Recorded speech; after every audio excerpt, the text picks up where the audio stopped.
अफगानिस्तान के मुद्दे से जुड़ी एक बड़ी खबर इस वक्त आ रही है। न्यूज 18 के जनक दवी की खबर है कि काबुल से 140 भारतीयों के साथ वायुसेना का C-17 ग्लोब मास्टर विमान गुजरात के जामनगर एयरफोर्स स्टेशन पर उतर चुका है और इसके बाद यह विमान दोपहर 1 बजे के आसपास यानी कि कुछ ही देर बाद दिल्ली के नजदीक उत्तर प्रदेश के गाजियाबाद में मौजूद हिंडन एयरबेस के लिए भी उड़ान भरेगा और इस विमान में काबुल में मौजूद भारतीय दूतावास के कर्मचारी और अधिकारी मौजूद हैं। तालिबान के बढ़ते खतरे को देखते हुए वहां भारतीय दूतावास खाली करा लिया गया है और इसके बाद वायुसेना का यह विमान दूतावास के सभी कर्मचारियों और जरूरी दस्तावेजों को लेकर काबुल एयरपोर्ट से आज सुबह तकरीबन 7:45 बजे रवाना हुआ था, जो अब भारत की सरजमी पर उतर चुका है। जामनगर में जैसे ही ये पहुंचा है तब यहां बस के जरिए उन्हें रिफ्रेशमेंट के लिए ले जाया गया तो भारत माता की जय के नारे लगाए।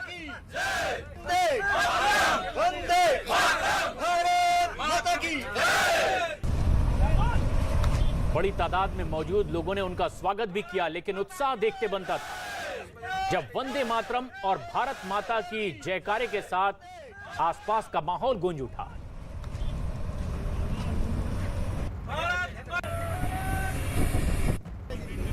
यह है C-17 ग्लोब मास्टर, लेकिन इसी पर सभी की निगाहें थी कि कब भारतीयों की सुरक्षित वापसी इस विमान से होगी और गुजरात के जामनगर पहुंचा 140 से ज्यादा भारतीयों को लेकर तो उनका भव्य स्वागत भी किया गया है।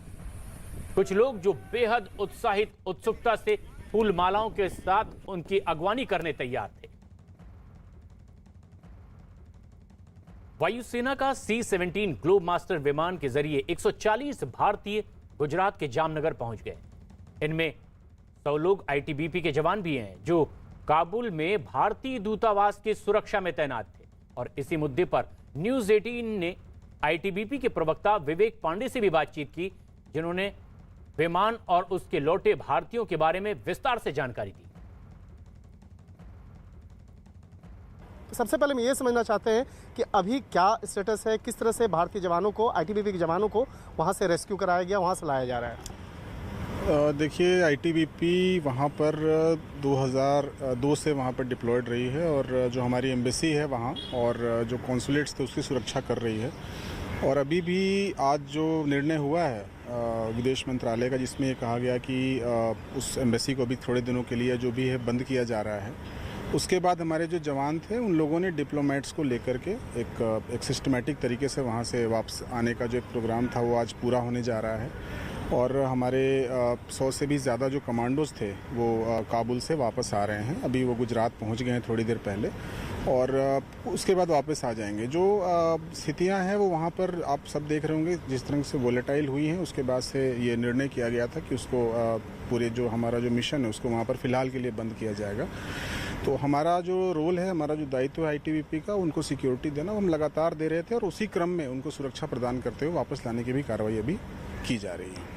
तो इसका मतलब ये समझा जा सकता है कि जब बाद में वहाँ पे शांति बहाल होगी, जब तमाम जो औपचारिकताएं हैं पूरी हो जाएगी, तो उसके बाद में फिर से वापस में ITBP के जवान को भेजा जा सकता है। वो अभी मैं समझता हूँ कि बहुत जल्दबाजी होगी कुछ भी कह पाना। ये निर्णय सरकार द्वारा लिया जाएगा और जो भी हमको टास्क दिया जाएगा उसको हम भली भांति पूरा करने की पूरी कोशिश करेंगे। यदि ऐसी कोई स्थिति बनती है तो हम हमेशा तैयार हैं उसके लिए। फिलहाल ये एक बहुत ही महत्वपूर्ण चरण था जिसको कि आज पूरा करने का पूरा प्रयास किया गया और सही सलामत हमारे जो डिप्लोमेटिक स्टाफ है और जवान है वो वापस आ रहे हैं। और ऐसे में जबकि भारत का एक बेहद अहम मिशन अपने अंजाम तक पहुंचा है, इस वक्त हमसे रक्षा विशेषज्ञ जुड़ रहे हैं सीधे गुरमीत सिंह और चंदन जजवाड़े, हमारे सहयोगी जो हिंडन एयरबेस पर मौजूद हैं। ये सबसे अहम बात कि हिंडन एयरबेस पर बेसब्री से इंतजार किया जा रहा है चंदन। लेकिन गुरमीत सिंह साहब, जिस तरह का ये मिशन था, क्या आप ये मान रहे हैं कि बेहद कामयाबी के साथ वो अपने अंजाम तक पहुंचा है? तमाम वरिष्ठ अधिकारी अब भारत वतन वापसी कर पाए हैं सुरक्षित उन दस्तावेजों के साथ जिस पर सबसे ज्यादा निगाह भारत की थी? देखिए, ये बहुत खुशी की बात है कि जिस प्रकार से ये इवैक्यूएशन की गई है जी, और सबसे बड़ा जरूरी बात यह है कि सेफ्टी और प्रोटेक्शन भारतीयों की। बिल्कुल। और इस स्थिति में जब वहां पर एक ट्रेजेडी है, क्राइसिस है, क्योस है और बिल्कुल ही लगता है कि गड़बड़ हो गई है, और उस स्थिति में से अपने भारतीय को इवैक्यूएट करना, उनको निकालना, ये काबिले तारीफ है। और बहुत खुशी है कि भारत ने इस कमिटमेंट को इतना सुंदर तरीके से कर रहे हैं।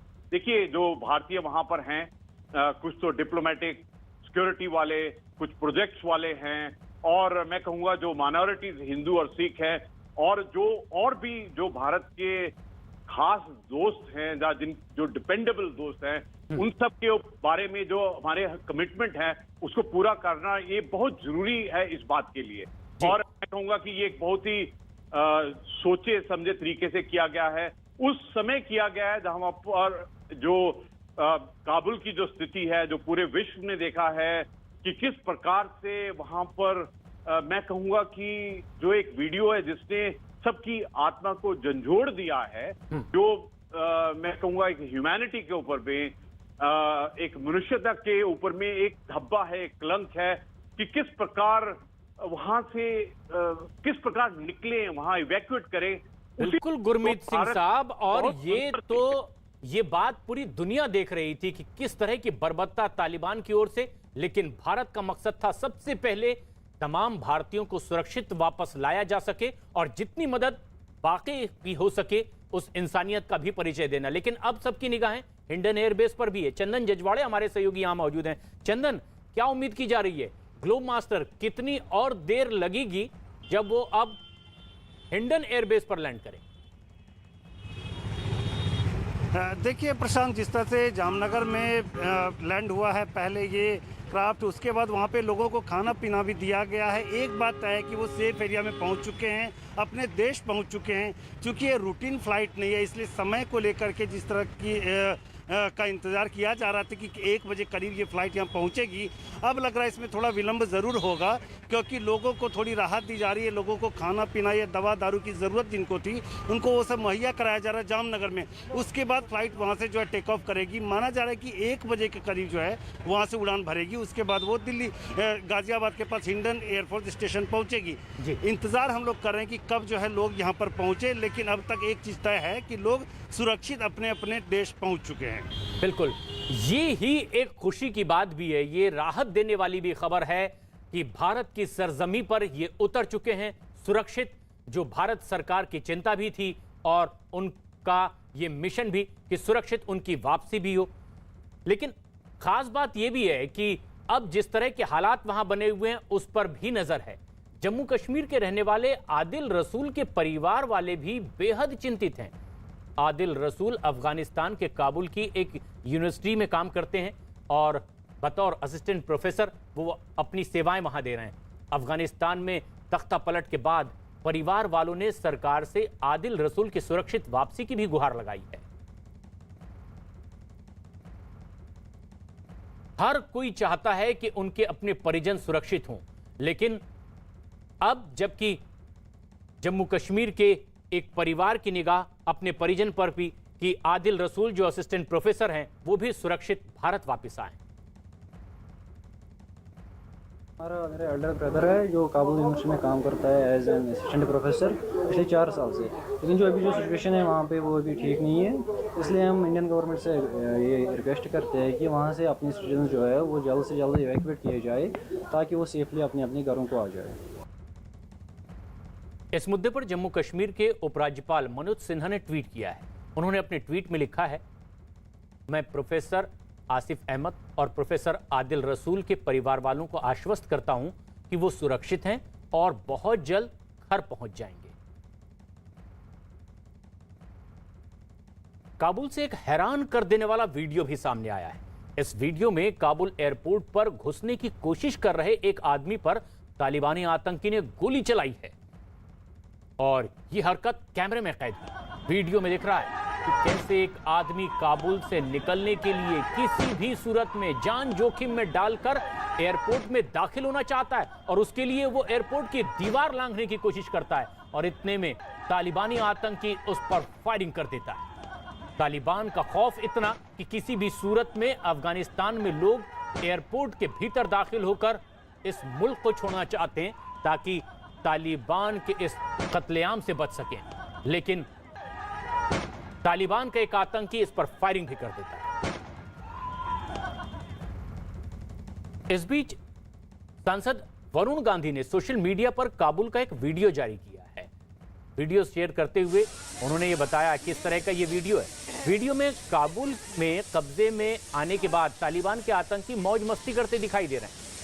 एक तस्वीर में तो ये तालिबानी आतंकी हथियार के साथ बच्चों की कार में सवारी करते दिखाई दे रहे हैं। एक और तस्वीर सामने आई है जिसमें ये आतंकी झूला झूलते हुए दिखाई दे रहे हैं। ऐसे में जबकि अब पूरे अफगानिस्तान पर इसका कब्जा हो चुका है, हर जगह ये नजर आ रहे हैं, चौक चौराहों से लेकर हर गली तक।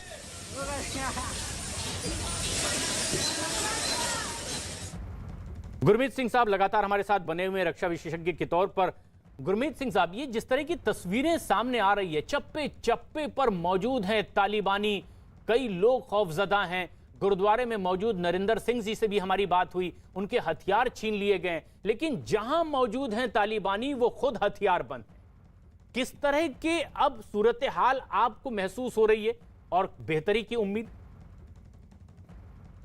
एक बहुत बड़ी ट्रेजेडी है, वहां पर क्राइसिस क्योस ही दिखाई दे रहा है। जिस दृश्य की आप बात कर रहे हैं उसमें क्रूरता, बर्बरता, और देखिए वहां किस प्रकार से सब कोई जाना चाहते हैं, इवैक्यूएट होना चाहते हैं, वहां से निकलना चाहते हैं। अभी कल ही जो आपकी चैनल ने वीडियो दिखाया था जो अमेरिकन हवाई जहाज के ऊपर का था, और आज जो दिखा रहे हैं अभी जो तालिबान के हैं, किस प्रकार एक दीवार जो लांघने की कोशिश कर रहा है उसको किस प्रकार गोली मारी। वहां पर जो माहौल है देखकर ही इतना, मैं कहूंगा कि जो आत्मा है वो अफगानिस्तान के अवाम और उनकी जो ये स्थिति हुई है बहुत ही खराब लगता है। और पहले भी देखा कि 1996 से लेकर 2001 तक जो शरिया लॉ था, जिस प्रकार औरतों के ऊपर में, बच्चों के ऊपर में और उनकी जनता के ऊपर में एक क्रूरता, बर्बरता का एक मंजर था, लगता है वही वापस आ गया है। क्योंकि काबुल की जो पिक्चर आपने दिखाई है, इसके अलावा देखिए 5 लाख वहां पर शरणार्थी आए हैं, डिस्प्लेस हुए हैं, और जिस प्रकार काबुल एयरपोर्ट का दृश्य आप बार बार दिखा रहे हैं, और जिस प्रकार से वो बेखौफ, कोई अनुशासन नहीं है, और ऐसा लग रहा है, और मालूम नहीं बाकी जगह में क्या हो रहा होगा। क्योंकि जिस प्रकार से एक संकट है, एक डर है, एक पैनिक है, मैं तो कहूंगा ये पूरे विश्व के लिए एक चुनौती है कि क्या हो रहा है, हमने क्या किया है, अफगानिस्तान राष्ट्र और उनके लोगों के लिए क्या किया है। अभी जो संकट उनके ऊपर मंडरा रहा है, और इन सब का ब्लेम जाता है पाकिस्तान को, क्योंकि पाकिस्तान ने ये पूरी जो कहानी है वो रची है। जो तालिबान को उन्होंने ट्रेन किया, उनको ऑर्गेनाइज किया, इनको फंडिंग की, और जो बाकी टेररिस्ट को के साथ में मिलाया, अभी चाइना के साथ में मिलाया, और आखिर में ये स्थिति जिसके अंदर में जो अफगानिस्तान के लोग हैं उनकी इतनी बुरी हालत, बहुत दिल दुखता है। और ये अपने फायदे के लिए कई कदम ऐसे उठाए गए कि इंसानियत बेशर्मसार हो रही है। लेकिन अब उम्मीद ये कि किस तरह से कदम उठाए जाएं कि हालात और बेहतर हों। काबुल के एक गुरुद्वारे में करीब 300 भारतीयों के फंसे होने की खबर है, और इसमें से एक हैं नरेंद्र सिंह खालसा। नरेंद्र सिंह खालसा ने न्यूज 18 इंडिया से कुछ ही देर पहले खास बातचीत की। कैसे लोग तालिबानियों से वहां डरे हुए हैं, विस्तार से नरेंद्र सिंह बता रहे हैं। जी नरेंद्र जी बताएं, आप कैसे हैं इस वक्त और किस तरह के हालात हैं वहां? हालात तो ठीक नहीं है, हालात बहुत ज्यादा गंभीर है। बाजार सब बंद है, और सिख सारे गुरुद्वारे में है, हिंदू सिख भाई सारे गुरुद्वारे में रह रहे हैं। जो घर में थे वो भी आ चुके हैं जी। और जलालाबाद जो अफगानिस्तान में एक एरिया उससे भी आए, सब काबुल गुरुद्वारे में रहते हैं अभी। जी जी नरेंद्र जी, यहाँ भारत से भी ये खबरें आई कि लगातार यहाँ से भी संपर्क में हैं लोग और आपकी खैर खबर ली जा रही है। किस तरह से बातचीत हो रही है, क्या आगे के बारे में पता चल पा रहा है? मैं थैंक यू करता हूँ भारत सरकार से, जो हमेशा हमारे साथ इन्होंने मदद की और हमारे साथ खड़ी है। और तलाश हो रही है जो जितने सिख हैं उनको बाहर निकलना जाए, मगर बदबख्ताना अब तक कुछ नहीं हो सकता, क्योंकि पूरा एयरपोर्ट बंद है। 4-5 हजार बंदा बाहर खड़ा है, और फोर्सेस अमेरिकन पूरी एयरपोर्ट को लिया है। कोई रास्ता नहीं है निकलने का, और जाके कोई एयरपोर्ट भी नहीं है। प्रॉब्लम इस तरह है कि अब तक तो नहीं हो सकता जो हम निकले। तलाश आपकी जारी है। जी जी, आपकी सिक्योरिटी के लिए कोई एश्योरेंस आपको मिला है? सिक्योरिटी कुछ भी नहीं है। जितने सिक्योरिटी गार्ड हमारे पास थे वो भी चले गए हैं जी। और जितने गन से हमारे पास वो भी लेके गए हैं, कुछ भी नहीं है। और हम एक सेफ्टी जगह गुरुद्वारे से भी बाहर और कार्तिक परवान से बाहर कहीं और है। जी। अब बस उधर बैठे हैं, देखें क्या होगा। नरेंद्र जी, ऐसी कितनी बड़ी तादाद में लोग हैं आपके इर्द गिर्द जो इस तरह से अपनी जान की चिंता करते हुए वहां पर मौजूद हैं? एक अगर सिखों को देखो तो 300 बंदे हैं। अगर सिखों को से और सारे अफगानिस्तान की प्रॉब्लम है। जी बिल्कुल। जो एमपी थे वो तो हमारे साथ तकरीबन 50-60 एमपी 100 एमपी तक अभी तक काबुल में है और सब प्रॉब्लम में है। सबकी घर में जा रहे हैं, उनकी गाड़ी, उनकी सिक्योरिटी गार्ड, उनकी गन, सब कुछ ले रहे हैं तालिबान। खौफजदा हैं कई लोग जो अभी भी काबुल में मौजूद हैं, गुरुद्वारे में ही मौजूद। नरेंद्र सिंह जी से भी बातचीत हमारी हुई है। चंदन जजवाड़े हमारे सहयोगी हिंडन एयरबेस पर मौजूद हैं, जहां पर कि C-17 ग्लोब मास्टर कुछ ही देर बाद आने वाला है। चंदन, लेकिन 140 से ज्यादा ये भारतीय तो सुरक्षित वापस लौट आए हैं। क्या और जो तमाम लोग हैं, इसी तरह का कोई और मिशन बहुत जल्द देखने को मिल सकता है? क्या और जानकारी आप तक?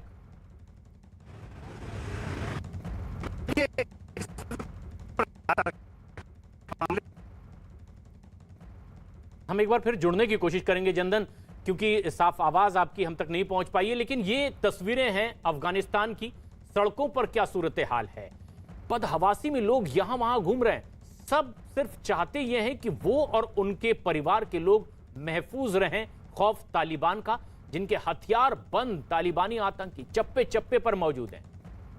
और अफगानिस्तान की इसी सूरत हाल पर पूरी दुनिया भर की नजर है। एक बड़ी खबर भी इस वक्त आ रही है। तालिबान का तमाम कर्मचारियों को अब एक नया फरमान है कि सभी सरकारी कर्मचारी अपने अपने काम पर लौट आएं। यह तालिबान की ओर से कहा गया है। ऐसे में जबकि उनका पूरी तरह से अफगानिस्तान पर कब्जा हो चुका है, काबुल में कब्जे करने के बाद इन्होंने अब ये फरमान सुनाया है तमाम अफगानिस्तान के सरकारी कर्मचारियों को, आप अपने काम पर वापस लौट आएं।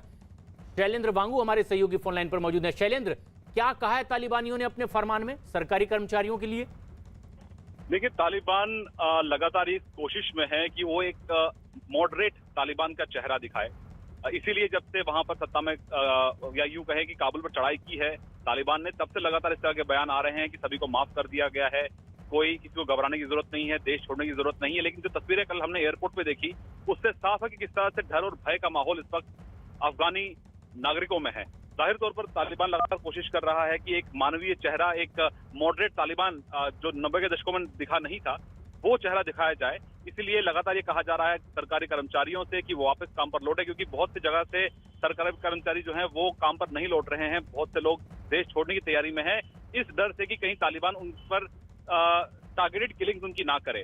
जाहिर तौर पर इस बीच में ये भी खबरें आ रही हैं, कुछ पायलट जो हैं अफगानिस्तान में वो ये ट्वीट करके जानकारी दे रहे हैं कि तालिबान के जो लोग हैं वो वहां के पायलट अफगान एयरफोर्स में जो पायलट थे उनके घरों में घुसकर मारपीट कर रहे हैं, उन पर अत्याचार किया जा रहा है। तो ऐसे में जाहिर तौर पर अभी जो हालात है अफगानिस्तान में बहुत फ्लूइड हैं, बहुत नाजुक हैं।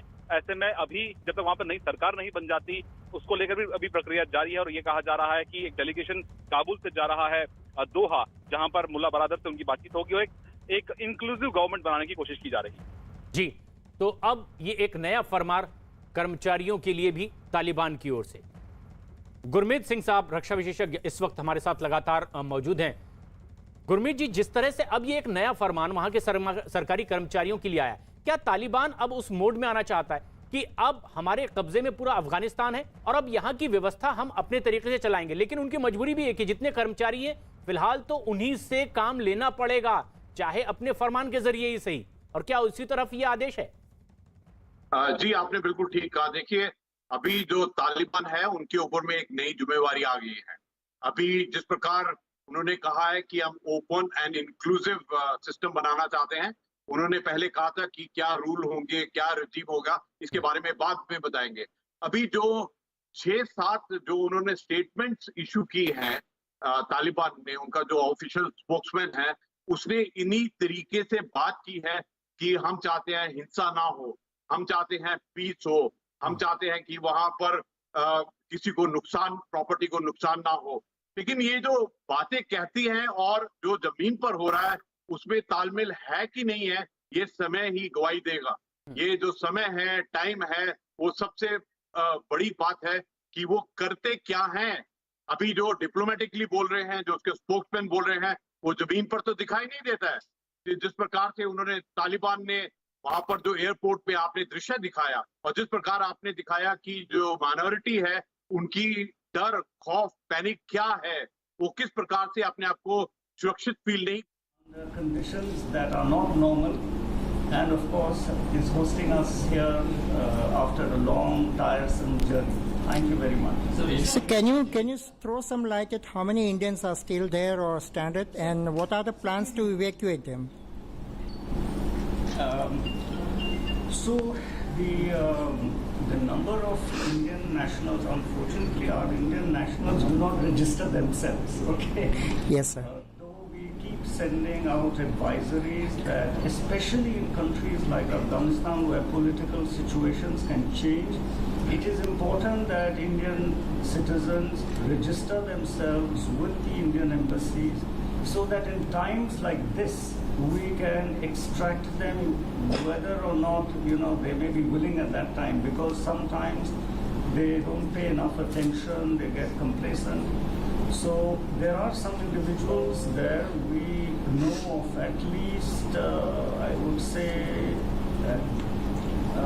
well, I know personally of at least 5 or 6, but there are the figures sometimes that are quoted to us is there could be 40 to 50, but that is not something that I will stand by officially, because we don't have it as a registered person on our database. Yes. What was the situation?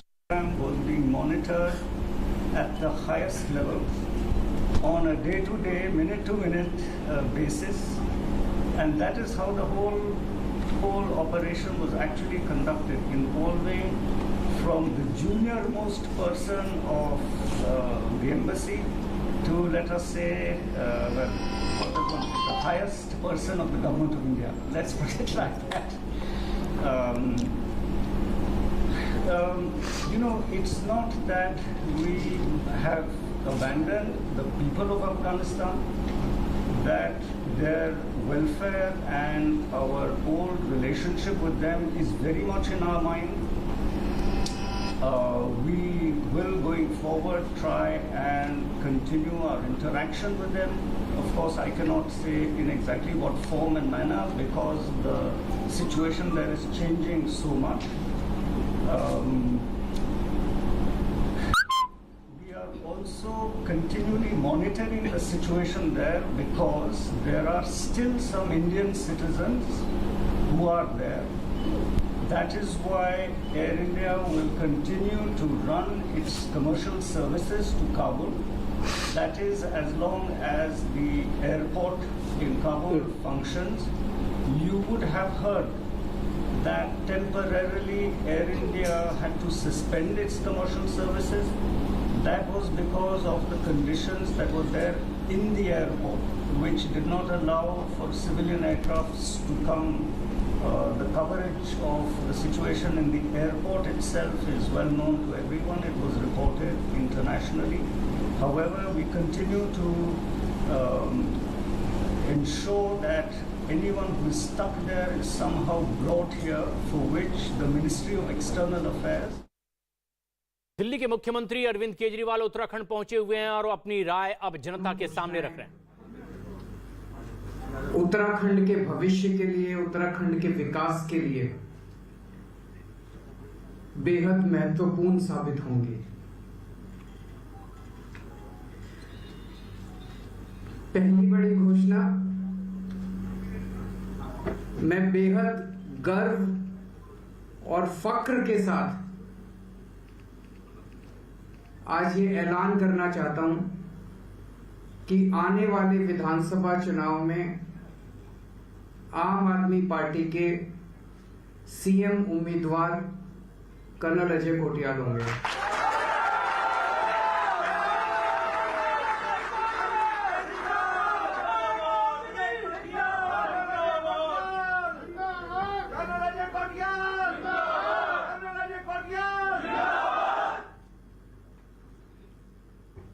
कुछ दिन पहले मनीष सिसोदिया जी आए थे। उन्होंने ऐलान किया था कि हम जनता से पूछेंगे जनता की क्या राय है। उसके बाद हमने किस्म किस्म के सर्वे किए, किस्म किस्म के तरीकों से जनता से पूछा, देवभूमि की जनता से पूछा कि आम आदमी पार्टी को अपना सीएम कैंडिडेट किसे बनाना चाहिए। क्या कर्नल अजय कोटियाल को सीएम कैंडिडेट बनाना चाहिए? मैं समझता हूं इतना ओवरवेलमिंग रिस्पॉन्स आया लोगों का। लोगों ने कहा जी जब से उत्तराखंड बना है तब से लेके आज तक इन चंद पार्टियों ने और इन चंद नेताओं ने मिलके उत्तराखंड को पूरी तरह से लूट लिया। उत्तराखंड को लूटने में इन नेताओं ने कोई कसर नहीं छोड़ी। लोगों ने कहा अब हमें नेता नहीं चाहिए, बहुत हो गए नेता और बहुत हो गई पार्टियां, अब हमें एक देशभक्त फौजी चाहिए। हमें ऐसा शख्स चाहिए, ऐसा देशभक्त चाहिए, ऐसा व्यक्ति चाहिए जो अपना घर भरने की बजाय उत्तराखंड के लोगों की सोचे, उत्तराखंड के विकास के बारे में सोचे, मां भारती के बारे में सोचे। तो ओवरवेलमिंग लोगों ने, बहुत बड़े स्तर पे लोगों ने कहा कि हमें इन नेताओं के भरोसे उत्तराखंड आगे नहीं बढ़ सकता, इन पार्टियों के भरोसे उत्तराखंड आगे नहीं बढ़ सकता, हमें अजय कोटियाल अपना सीएम चाहिए। तो ये निर्णय आम आदमी पार्टी ने नहीं लिया, ये निर्णय उत्तराखंड के लोगों ने लिया है कि अजय कोटियाल साहब को आम आदमी पार्टी का सीएम कैंडिडेट बनाया जाए। अजय कोटियाल साहब वो शख्स हैं जिन्होंने फौज में रह के देश की सेवा की, अपनी जान की बाजी लगा के आतंकवादियों का सामना किया, अपनी जान की बाजी लगा के इन्होंने पाकिस्तान का सामना किया, इन्होंने देश के दुश्मनों का सामना किया। आज भी 2 गोलियां इनके शरीर के अंदर हैं, उन 2 गोलियों को ये साथ लेके घूमते हैं। जब उत्तराखंड के वो चंद नेता उत्तराखंड को लूट रहे थे, देवभूमि को लूट रहे थे, तब ये शख्स बॉर्डर के ऊपर हमारे देश की सुरक्षा में लगा हुआ था।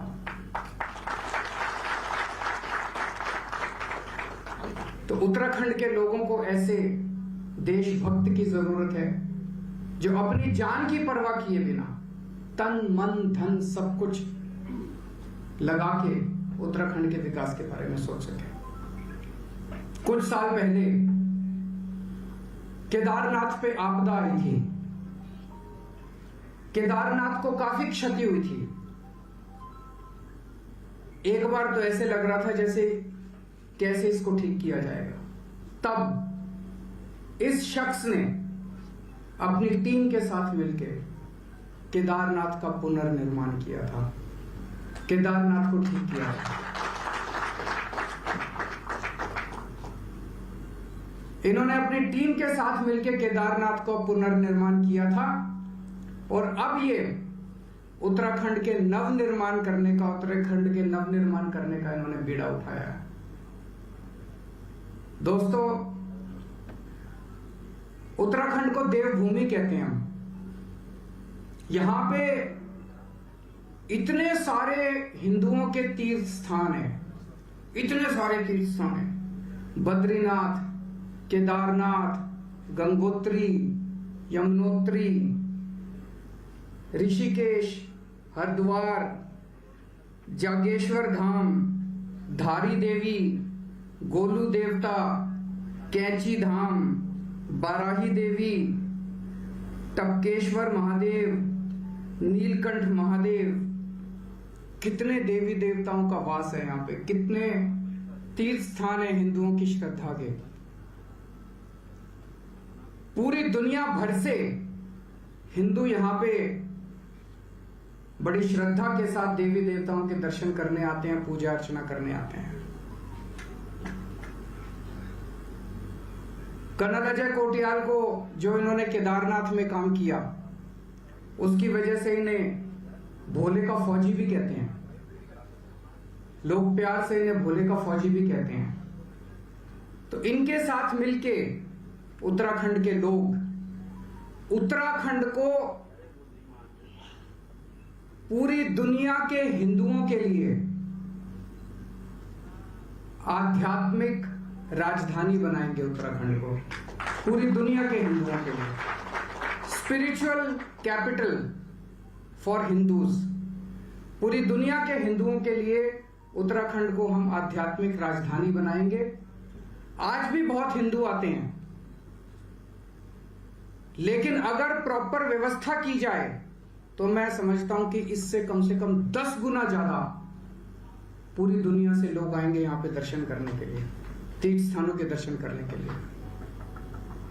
आप सोच सकते हैं, एक तरफ लोग दर्शन करने आएंगे, उन्हें आध्यात्मिक सुख मिलेगा, और दूसरी तरफ यहां के अपने युवाओं को रोजगार मिलेगा, रोजगार के नए नए अवसर पैदा होंगे।